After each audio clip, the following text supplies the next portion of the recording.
All right, please join me today. We're going to join Chris Kent in Sevierville, Tennessee, the world record giant watermelon holder at 350 pounds, and check out my viral video, 288-pound watermelon cut open, see inside. It's going crazy right now at over 3,000 views a day. Check that video out. But hey, today we're going to graft giant watermelons. Chris is going to show us in his own little lab how he does it, how he grafts his watermelon plants. Please join us.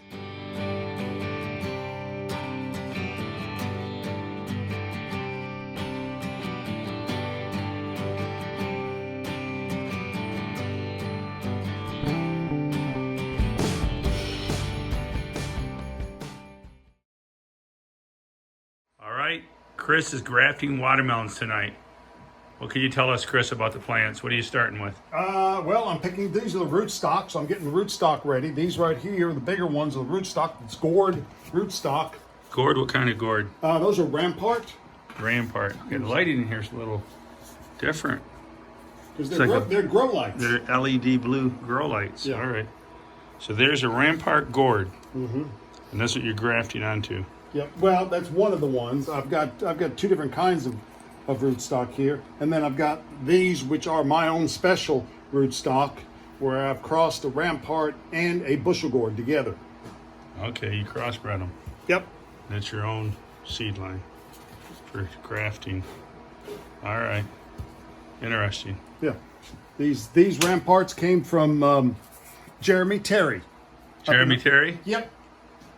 Yep, he lives here in Tennessee. He's a fellow grower. And him and his dad, Bruce, grew the Rampart gourds last year and gave me a gourd so I'd have some seed. So what's the requirement that they're ready? How do you know they're ready?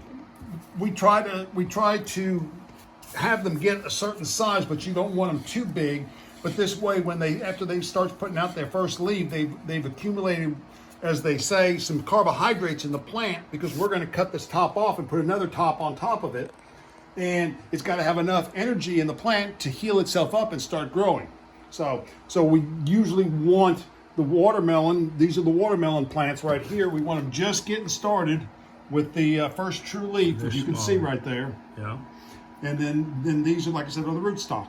So, and you try to line them up on size. These are going to be hole insertions. So in that case, my rootstock needs to be a little bit bigger than what my scion is, what the watermelon is. So you want your grafted plant that's going to be the mother plant that's going to host a smaller seedling. It has to be bigger because you need a bigger base. You need a bigger base in order to insert it into. Right. If I was doing one cot, for example, I would want both of the plants closer together in size.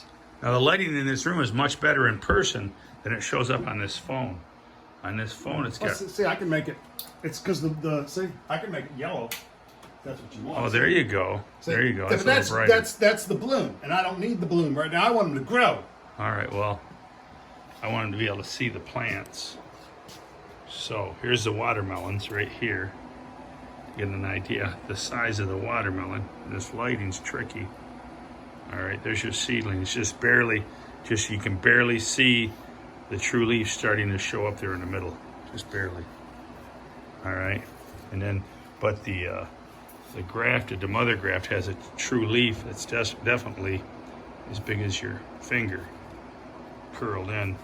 Some of them bigger. Here's one, the nice size of a quarter. All right, yeah, go ahead. Okay, so here's where I'm starting. First thing I do is I have to remove the true leaves on the rootstock. The first true leaf and the second true leaf? Well, I don't want anything. All I'm going to leave is just the two cots that are growing here. I have to remove both leaves right here. So I cut down, and you have to be careful, one side, and then I'll cut down the other side right here to get that out of the way. And then there's little buds right here, which I don't know if you can see, but there's a little bud right there. Let me see it. See if you can see. There's two tiny buds there that are starting up. Those will produce, if you don't cut those out, they'll grow back. They'll grow back, and sometimes they even do kind of grow back. In which case, you have to cut them off after they come out of the healing chamber. But you try to get rid of those as best you can. Back. So it looks like some liquid's coming out of it right now. Well, yeah, because it's bleeding. So you can see those right there. So I just move those out right there. Just cut that off. Yeah. And then same thing on the other side. Take the little tip right here and Just lightly scrape it, the tissue yeah, off. pull that off right there. See if you can get that little bud right there. Mm-hmm. It's harder to do with the phone in your face. No. Remember, we do that back in 2011. I made one Dr. Handy homegrown, and I grafted my first. That was what, 10 years ago? Yep. So If you can reach over there, the lights are going off because I get got the my right light. seed. He's going to pick a watermelon seedling. So this is 330, The 330. and this is the 330 Andrew Vale from North Carolina. Andrew Vale. So you got a couple of. Now, Chris is the world record holder. That was a grafted watermelon. The 350 was a grafted watermelon. Mm-hmm. Okay, and so there's two guys that have been knocking on Chris's door. One of them is Andrew Vale, or Andrew Vale. How's he pronounce it? Vale? Vale. Andrew Vale and Frank Mudd are the two guys that have been knocking on Chris's door.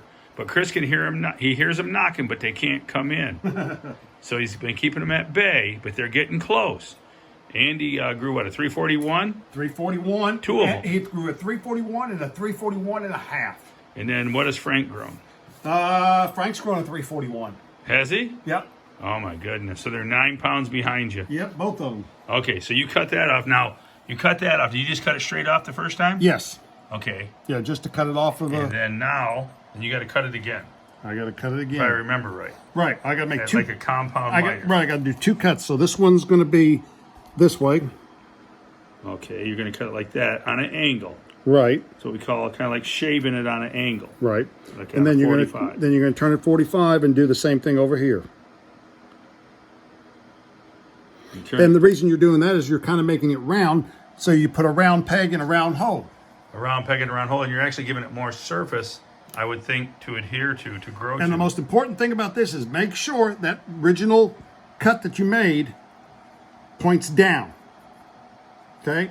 Points down. What do you mean? Well, you because that's the surface that's going to graft, and you want it to graft into. Oh, so you want the wide angle of the cut, You want the cut part part that you shaved, down. facing down. Because so you it's- say I haven't cut this side, and if you try Right. to put it down like that, it will not graft. right, you don't want it. You want it so it's flesh to flesh. Right. Right. So the cut flesh to the And then that's the way it's growing. So it's going to grow up like cut that. Right. flesh to the exposed flesh in the stem. You don't want it the other way. Right. So around. then I pull out my skewer, and I slide this right in. You see it coming out the other side right there. yeah, it's coming out the bottom. Yep.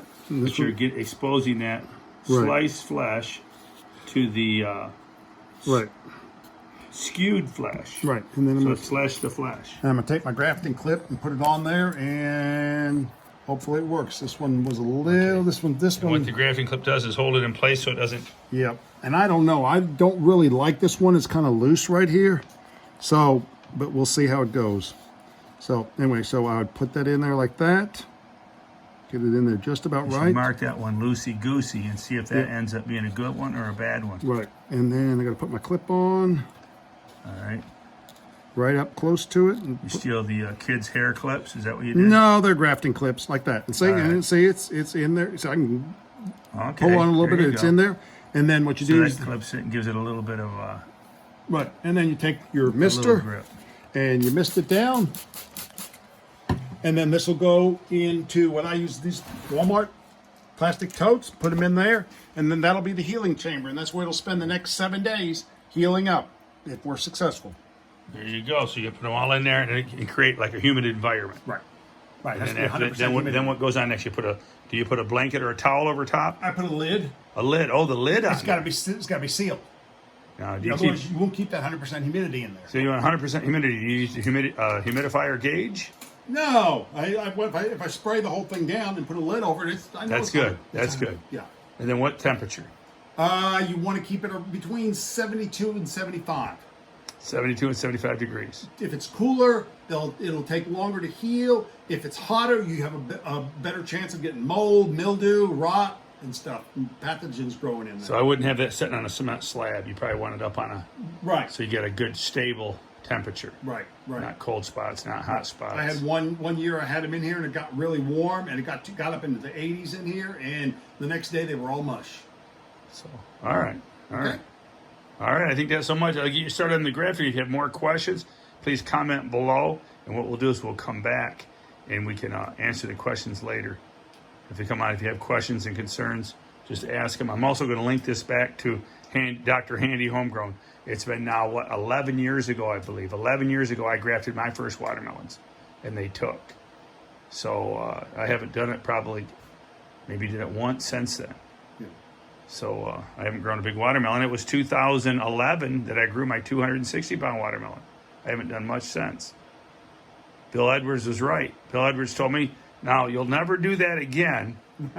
And that turned out to be true. Yeah. Bill was right. All right, man. All right, well, I had a great year that year. I grew a 260, a 228, and a 222. But Chris here, of course, blows those numbers away, along with Andrew, Frank, the Terry brothers, Spencer Glasgow. Is that how he says, Glasgow? Todd Dawson, Jeremy Lindley. God, on and on. You got the Young grew a big monster 300-pounder. I mean, there's been a bunch of 300-pounders growing now. So, all right, you guys. And check out the GWD, Giant Watermelon Growers. They have a website. Facebook page. They have a Facebook page. You want to join up and get seeds and stuff, go to GWG, Giant Watermelons Grower, and get your seeds. And if you don't want to join up there, you can always check out worldwidegiantgrowers.com. We sell seeds there also. All right? All right, keep it a secret, but go tell Thanks us, for right? joining us today. And don't forget to check out my sister's channel, The World of Colors on YouTube, where she'll show you how to make gnomes. She makes the really cool gnomes. I have a display of them here in my house that she's gifted me with. Thank you, Roberta, for the awesome gnomes. There's Mr. Popman right there. But join us at Keep It a Secret Home and Garden. I hope you enjoyed the videos. If you do, turn on your notifications, subscribe to the channel. And don't forget, check out The World of Colors for you that like to do home crafts and make your own gnomes. All right? There's no place like Gnome. There's no place like Gnome. Thanks for joining us.